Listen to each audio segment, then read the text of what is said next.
Thank you, Greg, and right back at you on our partnership. Much appreciated throughout the years.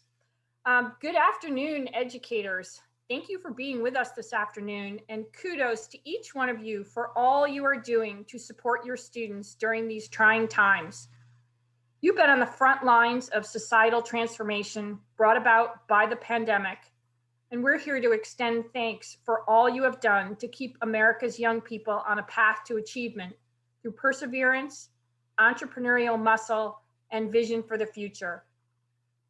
We hope Inspire Fall Fest will give you some time to reflect and renew for the journey ahead.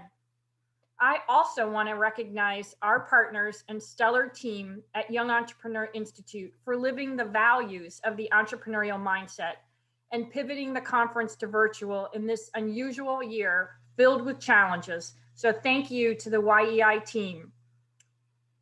The world of work has shifted dramatically before our eyes in just a few short months. The pandemic has forced us to reshape our thinking on education, workforce development, talent attraction and retention, and personal goals. These are topics confronting us this year as a decade of innovation is happening at warp speed. What do we need to know to keep pace and help our students prepare? Today, we're very fortunate to have with us Future of Work strategist Heather McGowan, a champion for human adaptation in education and work. Heather's going to expand our thinking on the future of work, a topic that has to be top of mind for everyone navigating this tumultuous year. Heather has examined the acceleration of change through new technologies and global markets. She's the co-author of The Adaptation Advantage, published in April of 2020. In 2017, LinkedIn ranked her as its #1 global voice for education. New York Times columnist Thomas Friedman describes her as the oasis when it comes to insights into the future of work. We're delighted to have you with us, Heather. Welcome, and now over to you. Thank you. Thank you so much for having me. I really appreciate being here with you guys.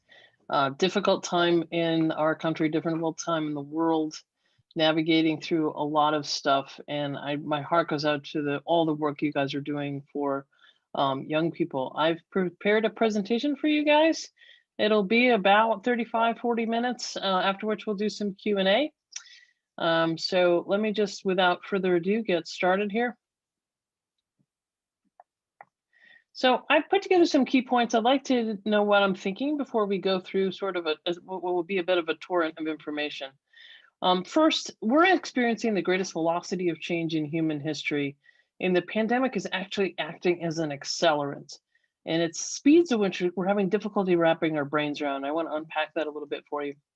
The second point is that the future of work is learning and adaptation. I've been saying this for more than 5 years. But now that we're in the middle of a pandemic and a series of uncertainty, we have to realize that going forward, uncertainty will actually be the norm, and the ability to adapt and create new value is essential. So the work that you're doing is some of the most important work in the world for young people. And in order to find your sort of searchlight or life raft or handrail to the future, you've got to find a connection to your purpose. And I'm going to explain to you why this notion of a fixed occupational identity, which we've had for some time, particularly in the United States, is actually a trap that's preventing a lot of people from adaptation. So this talk is titled The Future of Work, and I have 5 sections of it. First, we're going to talk about change in the pandemic accelerant. Second, we're going to talk about creative destruction and why the adaptation, the ability to adapt becomes an imperative. Third, we're going to talk about that identity trap, the importance of engagement and the power of purpose. Then we're going to talk about the opportunity that exists in all this uncertainty, particularly if you have a value creation mindset. And then finally, we're going to talk about what I think is an opportunity with the pandemic to move from the shareholder value era to the human capital era. And I think it's really important to understand because this is the world the young people you're educating are going to inherit. So first, let's talk about change in the pandemic accelerant. Chris Shipley and I start our book, The Adaptation Advantage, with 2 quotes from Dan Gilbert. Dan Gilbert is a psychologist, and he says that humans are a work in progress that mistakenly think they're finished. And second, he says that most of us can remember where we were 10 years ago, but find it hard to imagine where we're going to be or who we're going to be, and then mistakenly think because it's hard to imagine it's unlikely to happen. And what Dan's really talking about is humans are really good at remembering and really bad at imagining. And that brings up really two truths for so perfect for today. It's never going to be the same as it was. It's never going to be the same as it was before this pandemic. It's never going to be the same as it was through the creative destruction that's going to be result from it. But it's also not always going to be like this. And the key to tethering between the two is getting really good at adaptation. So we're going through the greatest velocity of change in human history at the same time we've made our greatest leaps in human longevity. We're the only animal species that's tripled its life expectancy. But in that process, we've had these paradigm shifting innovations that have changed how we live and work. So if you were born back in 1750, it was only one paradigm shift. It was the steam engine. And you had 2.5 generations to absorb that change. Fast forward to today, depending on your age, you're going to have to adapt through to one, two, three, four, or five different paradigm shifts within a single generation. And we're not ready for that. And I don't think we're preparing people enough for that. So I just put that out there to realize the shift this is for human beings. So this velocity of change is really driven primarily by technology, which is growing exponentially. And humans, we adapt to things, but our adaptation is linear. So you see that blue line moving straight up. That means that every step is double the prior step. That's what exponential means. And the tension between the purple and the blue line is our challenge at adaptation. And then something happened about 8 months ago, and I called the coronavirus an accelerant. In fact, they wrote an article back in March saying that the coronavirus in the pandemic would be the greatest catalyst to business transformation. I didn't know how right I was. I got very lucky. For example, McKinsey looked at the first 60 days since the pandemic was declared, and we leapt forward 5 years in our transformation to digital. Similarly, the CEO of Accenture said that we were about 20% into our migration to the cloud, to storing and regularly using information stored in the cloud, and that the remaining 80% was going to take a decade. And now it's going to take 5 years at this rate we're going. So the speed has doubled the exponential speed we were already on.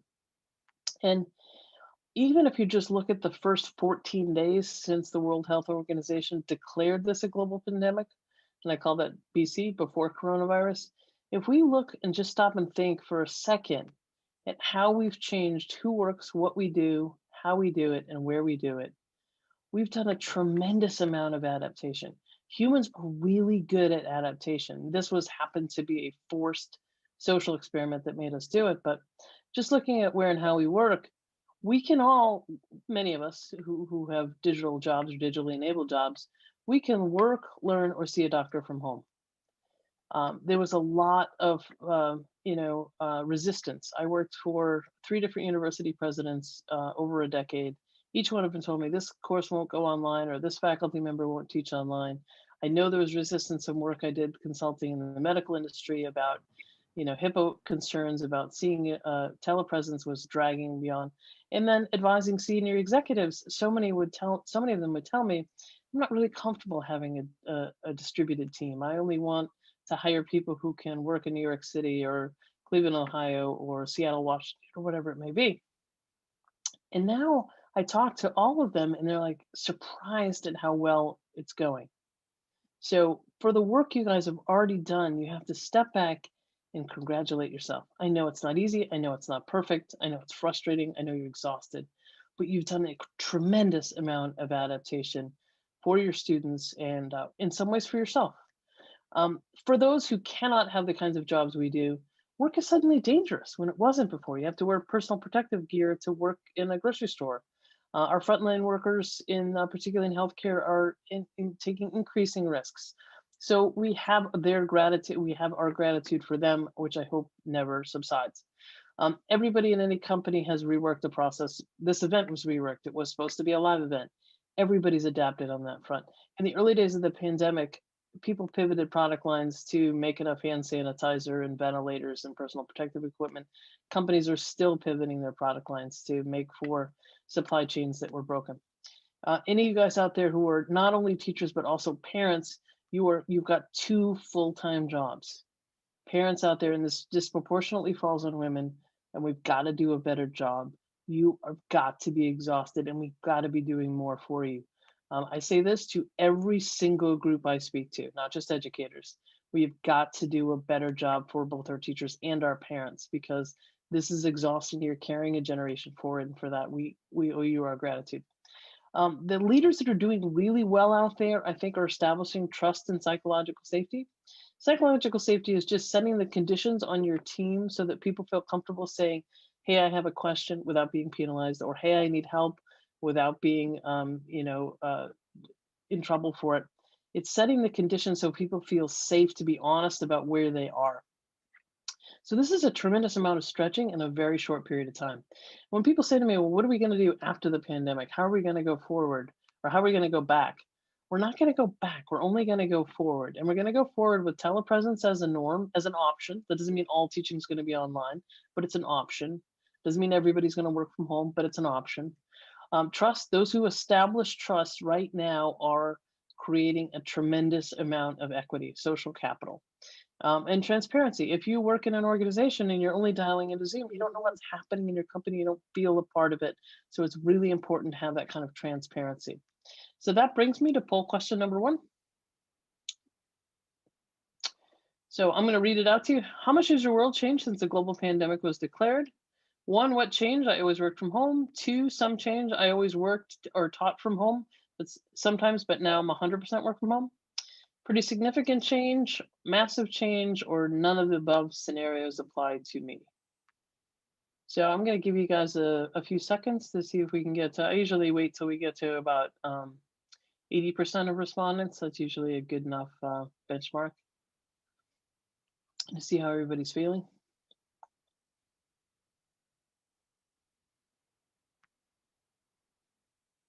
And this is a poll question I use in a lot of my talks because I think it helps people to hear how other folks are feeling. So I think we're about there. So I'm going to ask that we end the poll and share the results with you. So it looks like about half of you find this as a pretty significant change, and a third of you find this a massive change. Well, you're doing a great job. So thank you guys for being as adaptable as you are right now. So this brings me to my second section. We're going to talk about creative destruction. So this is research by the late great Clay Christensen. I'm sure you guys are aware of him. He coined the term disruptive innovation. He's written a number of books on innovation. He recently passed away, but his company is called InnoSight, and they do research into a number of things, but this is some of their most landmark research into how the lifespan of a company is shrinking. And they use the S&P 500, which is just a public market index, to help people understand. So back in 1965, the average time a company was listed on the S&P 500 was about 33 years. In 2016, the last time they calculated it, it was 24 years, and they expect it to be 12 years by 2030.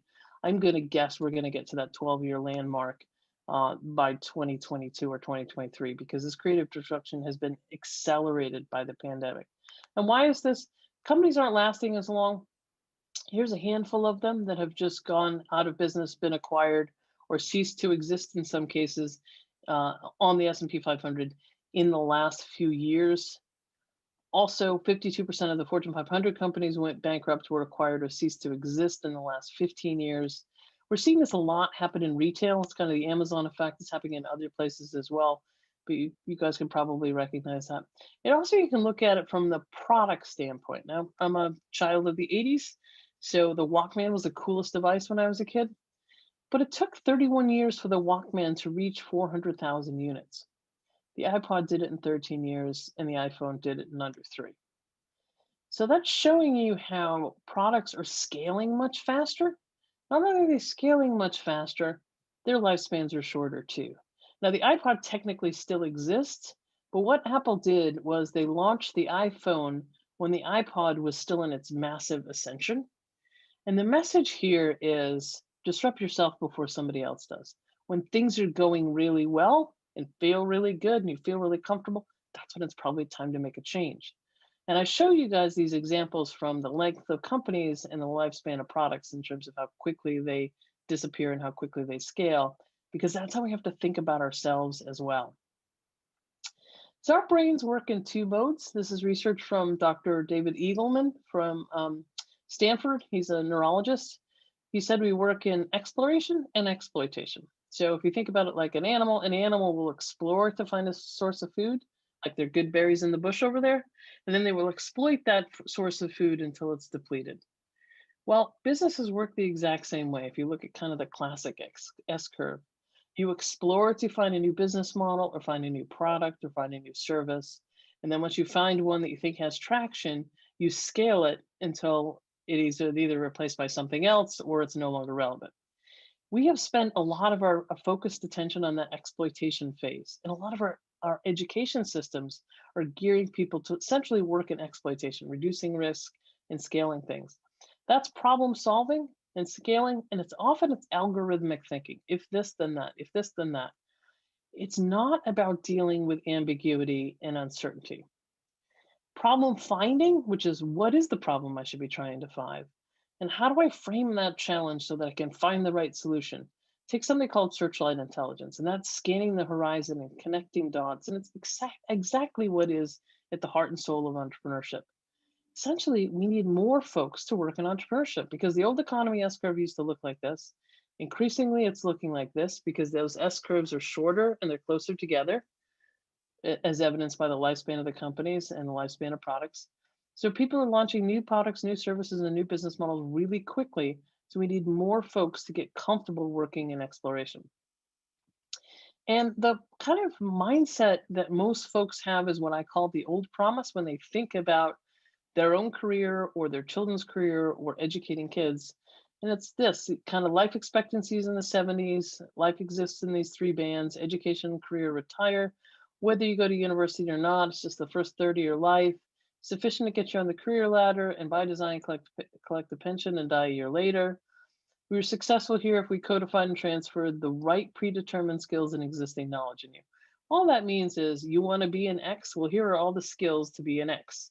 And then your whole life is going to be being an X. Except that's a really false promise because now it looks like this. Life expectancy may not be 90 for everybody yet, but it will be soon. Education becomes learning to imply there's no end state. Work becomes leverage to signal that work and learning are a combined act. And longevity becomes a reality because we didn't plan for, save for, nor can most of us afford a 30-year retirement. It's not good for us cognitively or psychologically to disengage. So it looks more like this. We remain engaged later in life. And the new formula that I've been pushing for 5 years now is we've got to develop people who can learn, adapt, and create new value. It's a really easy thing to say. It's a really hard thing to do. I feel like it's the heart and soul of what you guys are doing out there. People say to me all the time, you're a future work strategist. What's the skill of the future? What's the one thing my kid needs to do? Or I was just laid off. What is the thing I should study? What's a skill I should acquire?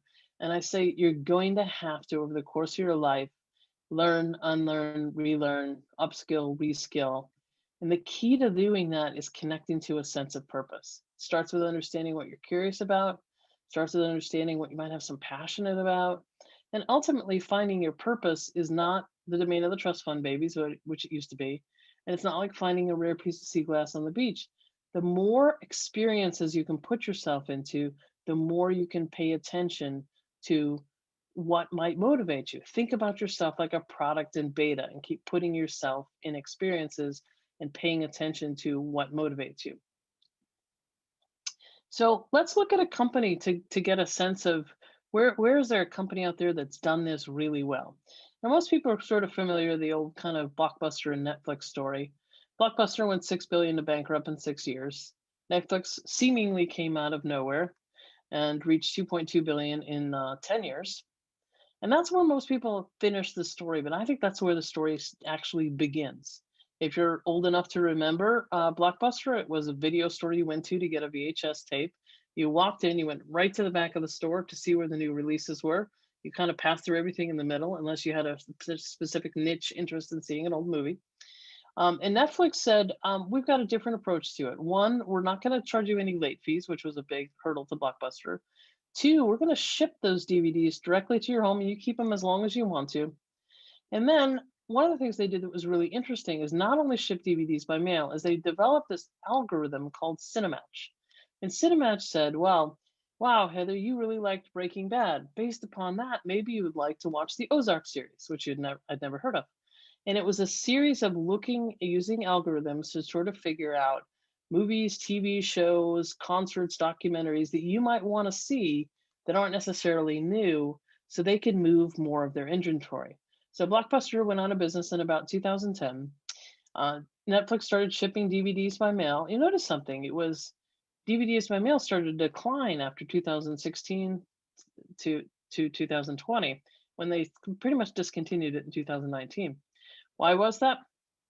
Because the cost of streaming devices and the prevalence of broadband made it possible to launch domestic streaming and then international streaming.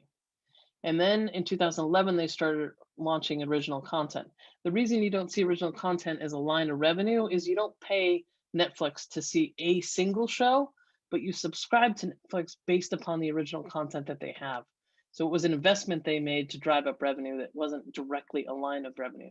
So if you look at this in its entirety, what Netflix did in its short 30-something year history is have three distinct business models. First, it was DVD by mail, and then it was the all-important Cinematch. Then it was completely switching to domestic streaming, and then it was completely switching or evolving to original content. So if you worked at Netflix and your expertise was shipping DVDs by mail and making sure they weren't broken, you could only last at Netflix for about 10 years before your skills weren't needed anymore. But if you could continue to learn and adapt, you might be able to evolve through multiple business models at Netflix. Also, Netflix didn't just pay attention to what they were good at. You'll notice when their business really started to take off in DVDs by mail, which is about 2012, they disrupted themselves. And that's how we have to think about ourselves. We also have to realize that failure is learning. Amazon is, if it's not, I haven't checked today if they're the most valued company in the world, but they're up there and they're in top 5 anyway. And I think they're number 1 or 2. But Amazon has become successful by what Jeff Bezos says is having many multi-billion-dollar failures. The Kindle Fire phone is one of the biggest product failures of all time. They launched it and killed it quickly. Then they did Amazon Wallets, which was, now it's been replaced by a number of different things, but it was a digital credit card situation. When they bought Whole Foods, they thought that there was a niche market to launch a line of Whole Food markets called 365, geared at millennials and Gen Z, found it wasn't profitable. Then they tried to create a payment system which kind of competed with Square, Amazon Dash buttons, and now all of these things have been discontinued, all deemed failures, but really important failures from which they learned. And Jeff Bezos says, if the size of your failures isn't growing, you're not going to be inventing at the size that can actually move the needle. So you're constantly looking to fail. And that makes me think of this. Because I don't know if you were one of these kids, but I was one of these kids. And when you're looking at entrepreneurs, there's a high correlation between learning disabilities, particularly dyslexia, and success in entrepreneurship. We have to embrace failure. It's part of learning. And we have to put this in our minds. And this is not just for students. This is for all of us. If you already know something, you cannot learn. We have to be comfortable saying, I don't know yet. I didn't do that right, but I learned something from it. We have to embrace failure as part of learning. It's really important. We've got this shame-based thing around marks as punitives and measures of what you are. I have a funny story. I've been talking about failure as part of learning in my talks in some form or another for about 5 years. And one of my nieces came home with a bad grade. She said to my sister said to her, well, Chloe, what do you want to tell me about that? She said, listen, I watch Auntie Heather's talks. I know grades shouldn't define you. So can we move on? So I got in trouble for that one. So let's go into the identity trap, engagement, and the power of purpose. And that brings us to poll question number 2. How do you define yourself? Select all that apply, multiple choice. I have the same job, role, or industry much of my career, and as a result, it's my identity. I have a terminal degree, and since earning that, or whatever that means to you, whatever degree, it doesn't necessarily have to be terminal. Um, that goal remains prominent part of my identity. I guess that part got cut off.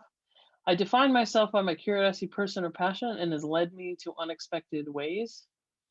I am in the process of redefining myself, but I have a strong sense of what motivates me and my strengths.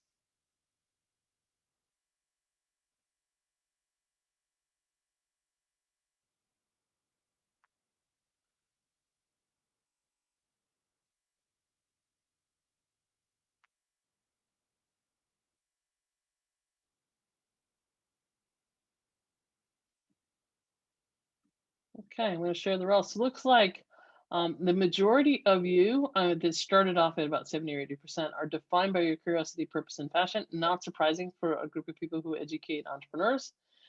Many of you come from the education industry, so you've been, a lot of times this is true, the educational industry, you've been in the same role or the industry much of your career and it's become much of your identity. Totally understandable. And those 32% of you, process of identifying, redefining yourself, you're out for a great adventure, and maybe we can talk about that during our Q&A session.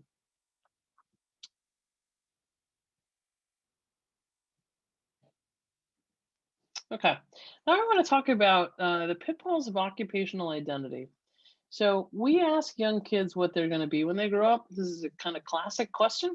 One of my other nieces was told my sister that she wanted to be a unicorn for career day when she was 4. In fact, she had career day was called ridiculous. And her teacher told her that was unrealistic. I don't want to meet a realistic 4-year-old. The reality is, some percentage of jobs don't exist today that young people do, but 100% of jobs are going to change.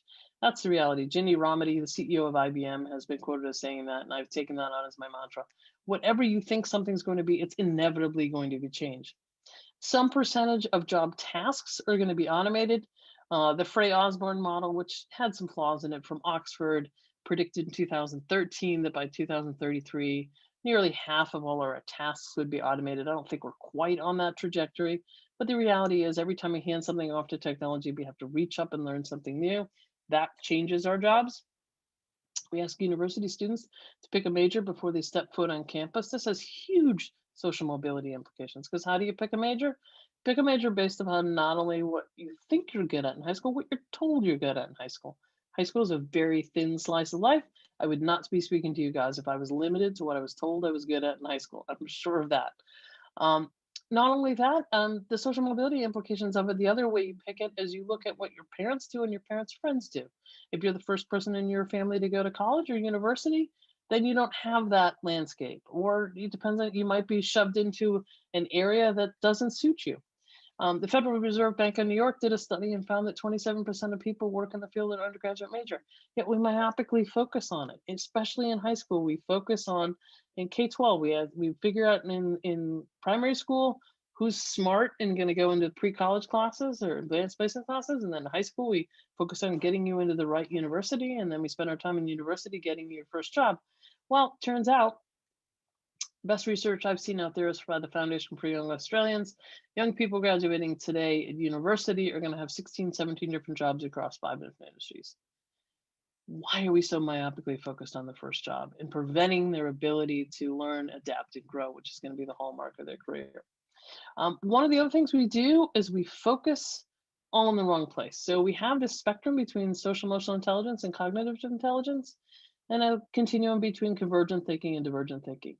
Kindergarten, Montessori schools are out here working on your social intelligence, working on your social development, encouraging you to ask questions. And then we get into high school and higher ed, and it's over here where we value only convergent thinking and cognitive intelligence. Turns out all of our workflow skills gaps are over here. We're creating many of these problems. We focus so much on the what when the why is a source of power. So Gallup did a study looking at how engagement changes from primary school, where 8% of the population is disengaged and 74% is engaged, to middle school, where it becomes 45% disengaged and 24% disengaged and 45% engaged, to high school. Why do you think that is? We stop asking people what they're interested in, what they care about. We just spend all our time telling them what they're not good at. I think about it like an iceberg, and we focus on the what we can see. That's the stuff that's out of the water, the skills to do, the skills for which you're hired, the skills for which you're studying. It's that subject matter. It's that becomes your occupational identity. We miss what's at the waterline, which I think is becoming more something people are more aware of. Those are the uniquely human skills and traits, things that make you better at your job, better in all your relationships. And then under that, which is an area that I really think people should focus on, is something I call the agile learning mindset.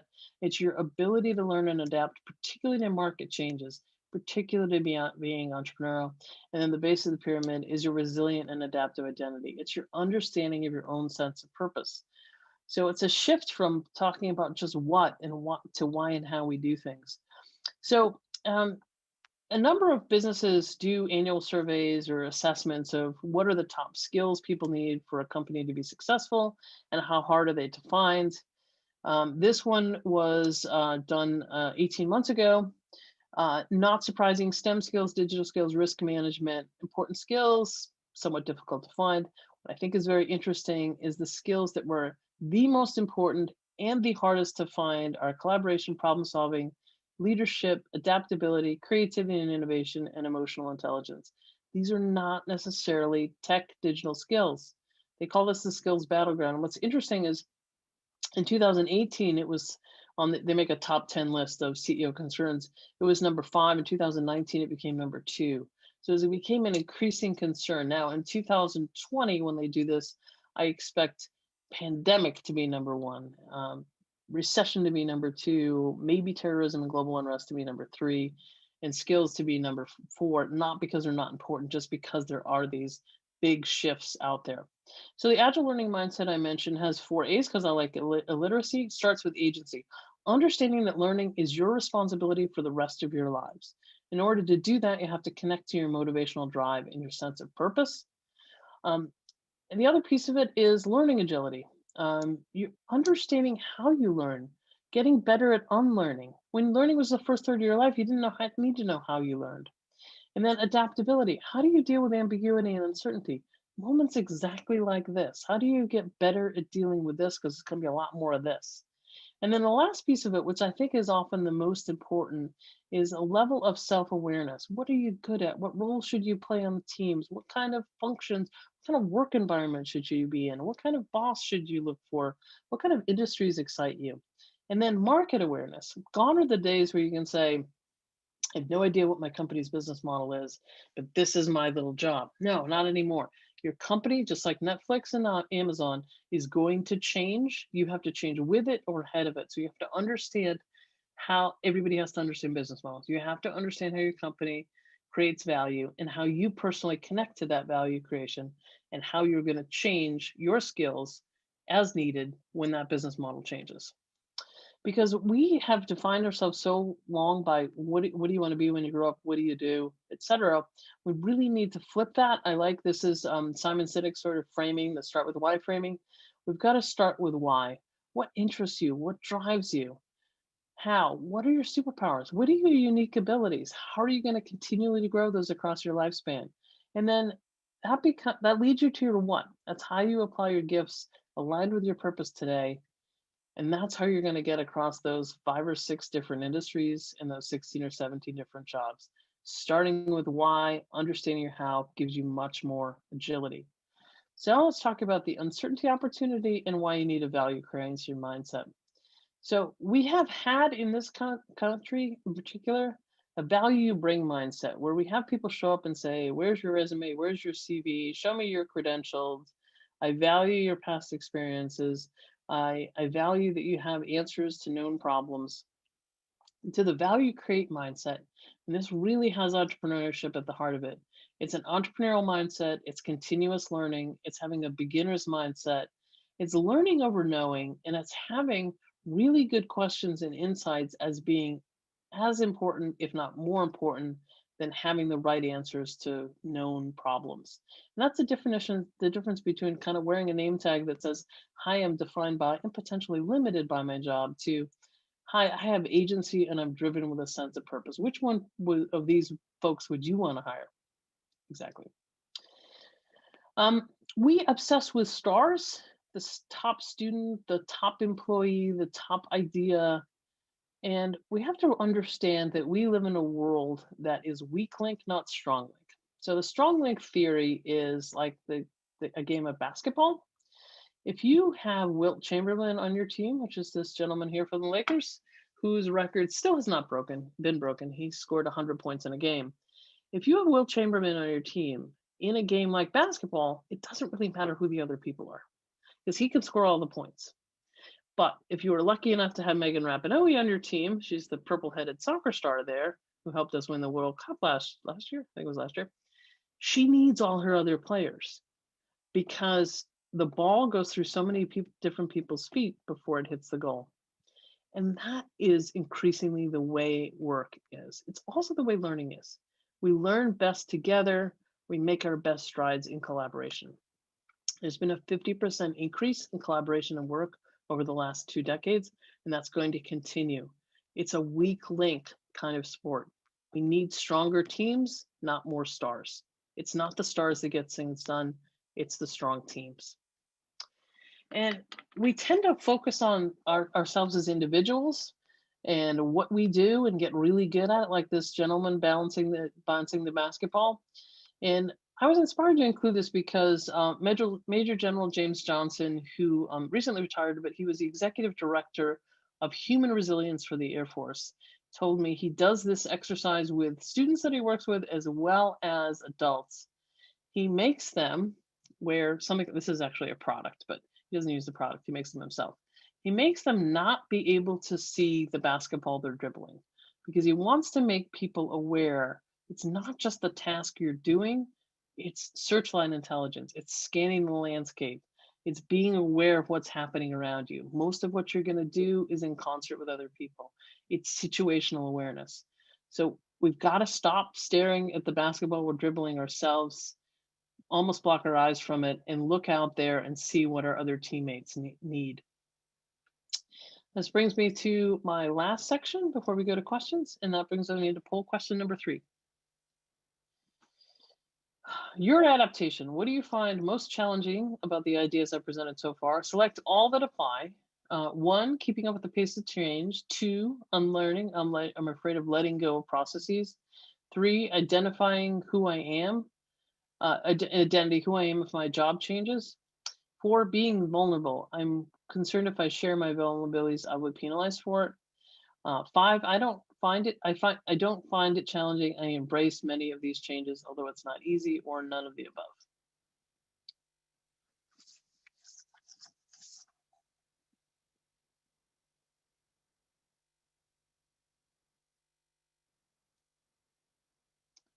You guys are really fast at answering poll questions. This is great.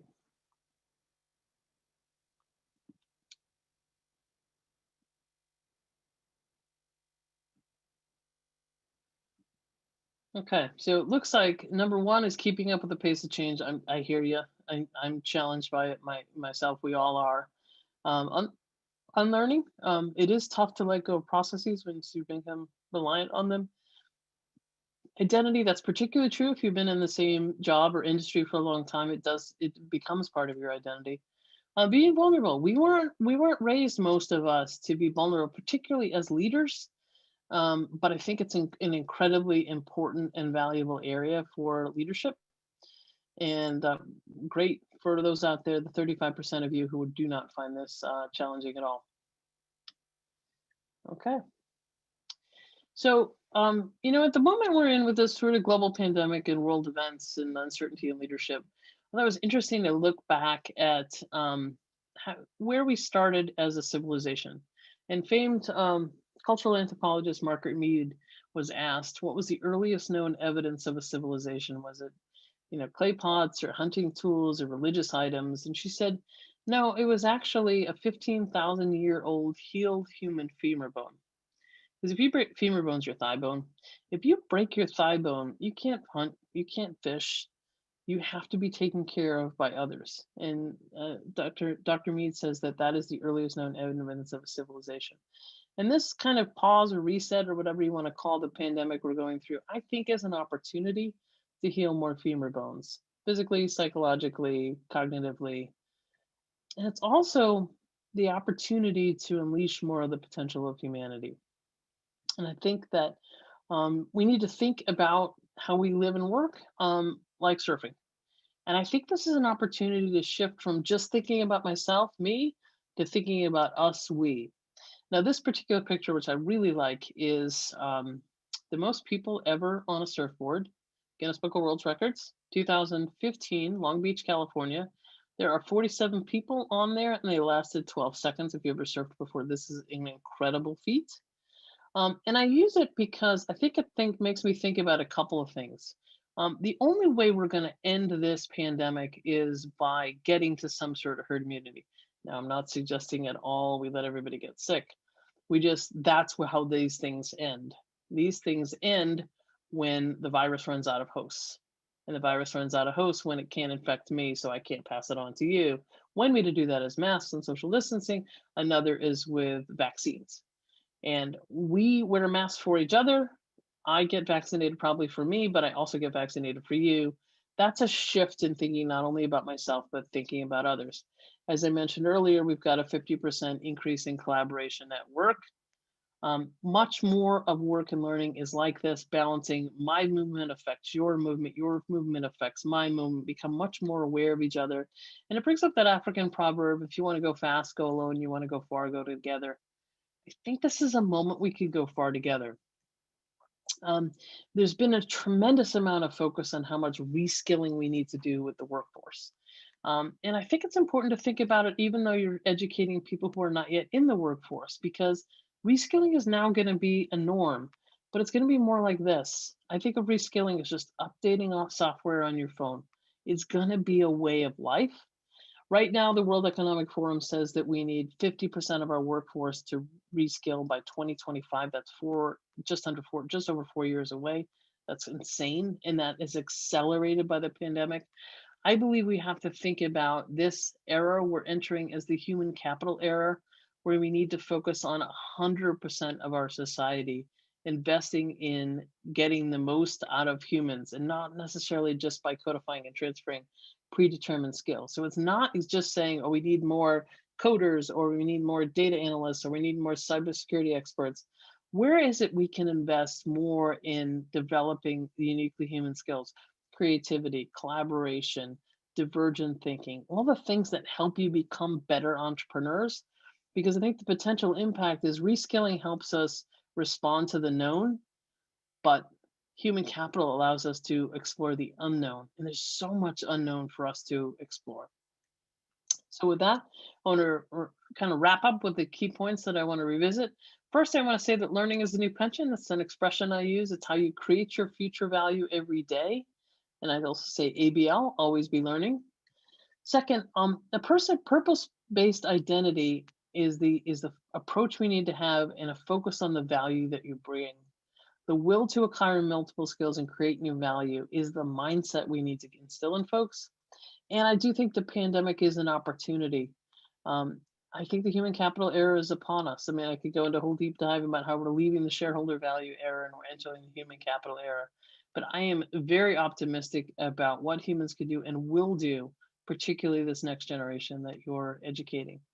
So with that, I want to wrap up. Thank you very much for your time, and move into any questions that you have. Heather, thank you so much. It's learning is the new pension. I love that, ABL. You've given us so much to think about, and now I want to invite educators to ask their questions and think about how to connect with all the things that you've shared with us today. I would like to invite Quilina Jordan to lead us in this conversation. Quilina is an entrepreneur turned educator who teaches business management and entrepreneurship as a part of a career tech program at her alma mater, Shaw High School in East Cleveland. She also serves as Ohio's master educator for the Network for Teaching Entrepreneurship, NIFTY. As an educator, her mission is to equip young people with the knowledge, skills, and abilities to define their own wealth without sacrificing their humanity. I love that too. Quilina, I turn it over to you.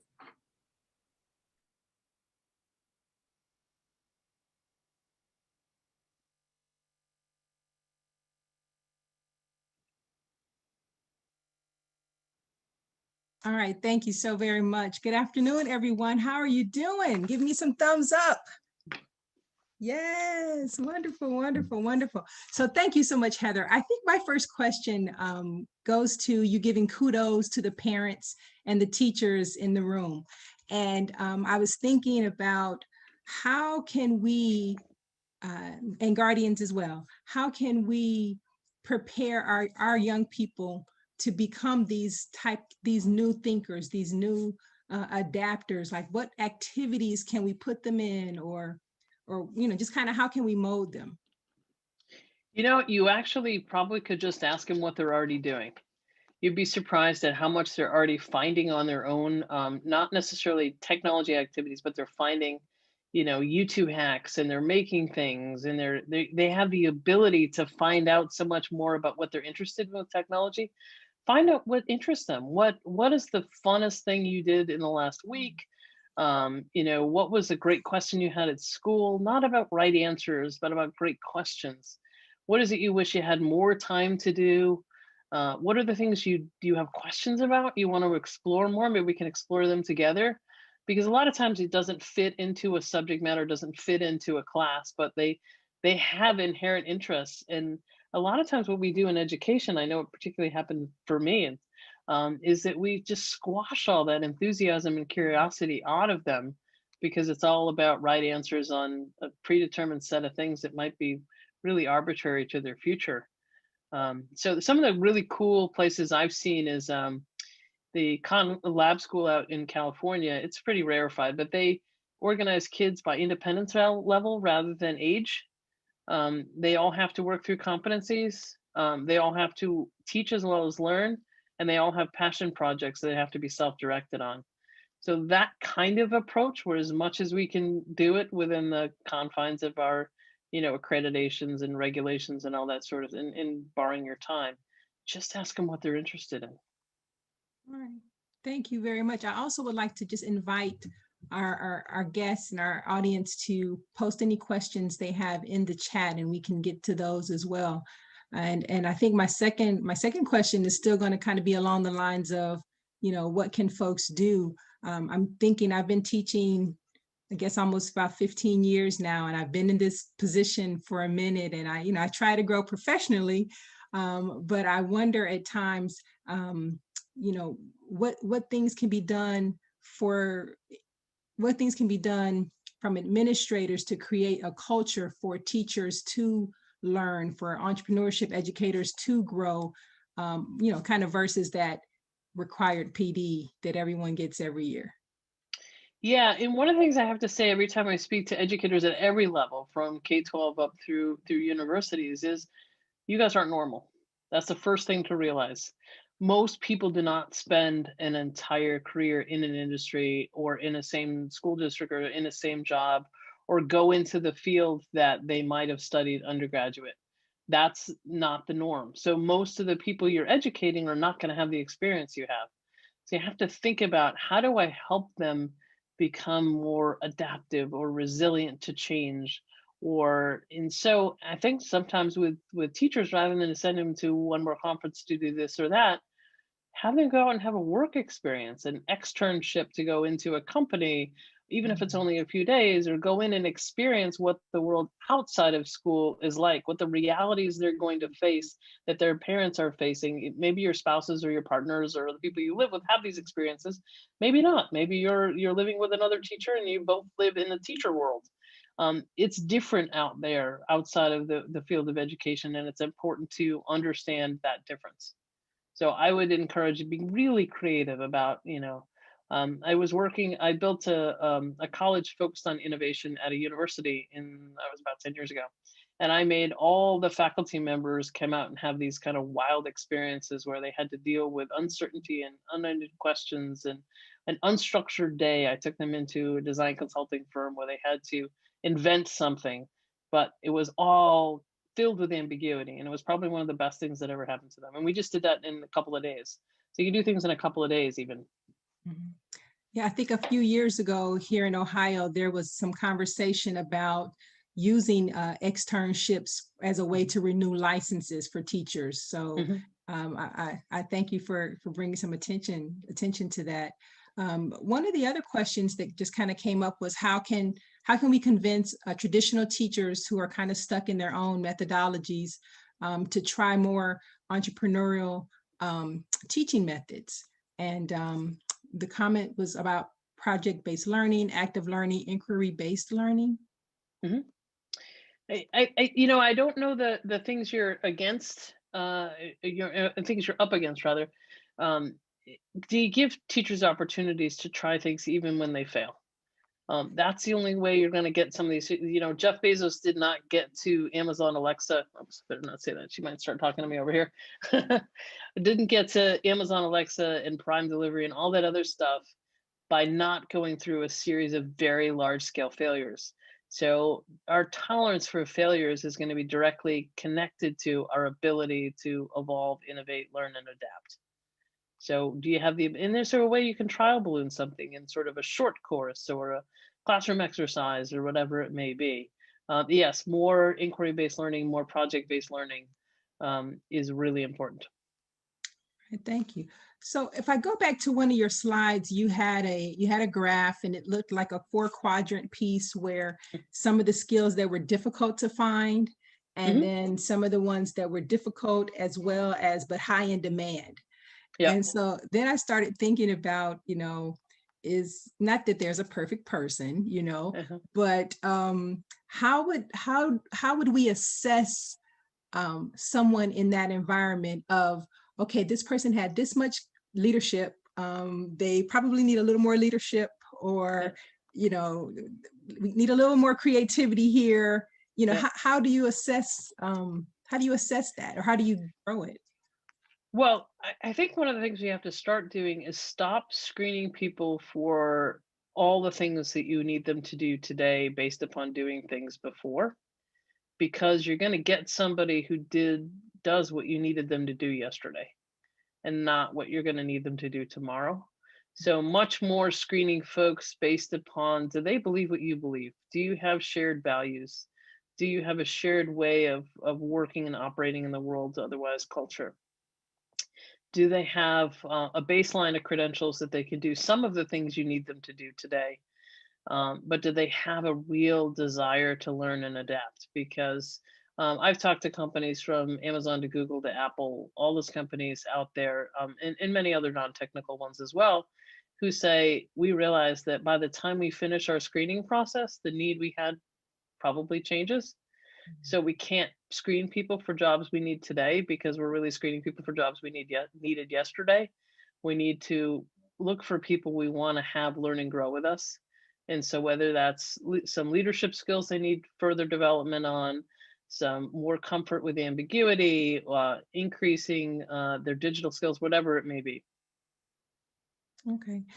I know we talked about, the entrepreneurial mindset a lot here, within Inspire, and, those skills, that collaboration, that problem solving, that adaptability, and I think about how we, how we as organizations can really create those environments. You mentioned, being able to fail, right? Yep.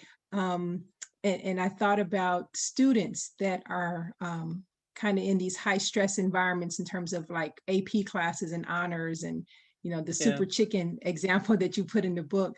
How do we direct them away from so much that pressure of being that number one, getting the 100%, to failing a little bit? Yeah, that's a tough one, and it's tough.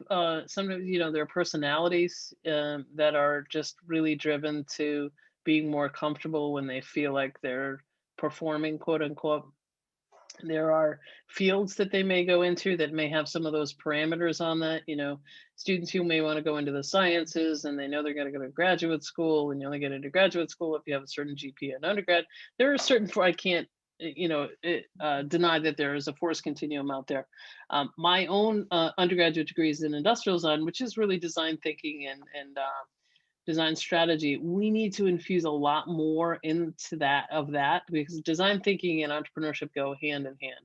Design thinking is helping you go into ambiguity, ask questions, be comfortable failing, be comfortable iterating to find a solution. And then entrepreneurship is, how do I take that solution and scale it and make it meaningful for the market? So that education, and I have an MBA in entrepreneurship, so I ended up doing both of those things. I feel like that might be a pretty good foundation for more of us to continue to learn and adapt, as opposed to sort of indoctrinating us to be experts, because that's such a trap in so many different ways. Okay, thank you. I'm just kind of scrolling over here to see if there are any questions in the chat. I saw that someone said, yes, I agree that failure is learning, but failure is just not approved in most education systems. So how can we suggest approaching administration to embrace failure in a system and culture that is designed to avoid failure? I mean, we're not losing money, if someone fails. So, what really are the big risks? Yeah, we incentivize people to have X number of people at X level by some artificial marker, right? You've got all the standardized tests out there. It doesn't tell you anything really, because a lot of times the students are passed through so that the school still gets funding and all the games that go on. Why don't we make an honest assessment and fund people based upon movement? How far can you move somebody? You were here before, now you're here. That kind of concept of not yet, as opposed to no, as opposed to failure. I mean, there were studies that I read about a few years ago on when students are left to find the right answers on math problems and to struggle through failure, they become much better learners, much more resistant, much more resilient, not resistant, and much better at tackling harder challenges in the future, which is what we want to develop. We're going to develop folks that have answers to known questions and only know how to say, is this going to be on the test? We want people who can struggle through challenges and deal with not yet and push through it. Okay. I see Mark has a question about interest inventories and surveys. And I know that at least here in Ohio, we have Ohio Means Jobs, which is a great resource to do career clusters and those kind of things. How do we address the cultural issue of, I think you mentioned it when you said, if your parents, if you're the first to go to college, or just your circle is small and you just don't know about the jobs that exist, what can we do in those situations? We need to expose people I know we need to learn the fundamentals in school and all that, but we need to expose people to more experiments. Like my own experience, I majored in industrial design. That's a field I had never heard of. I just happened to go to a place that had it and I stumbled upon it. I mean, how many folks is that true of you? Or did you just follow what you were told you were good at in high school? It's a real problem because we're losing a lot of human potential.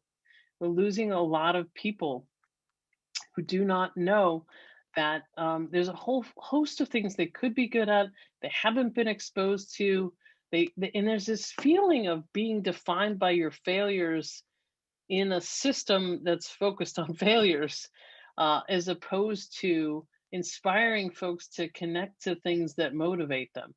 So the more we can connect folks to more experiences, and I know those screening things, the only challenge I have with some of that screening stuff is it tends to set people on a path thinking this is what you're going to be for the rest of your life. We really got to instill people with the reality that you're going to do many things. You're going to work most of us work in many industries. Most of us have many roles. And your success is going to be your ability to adapt between those, not as much your ability to ride a career escalator up that may not be there because jobs are just changing too much. The world is changing too much. So great to use screening tools to expose people to things they may not be exposed to in high school, but dangerous to set them on the path that this is what you're going to be when you grow up.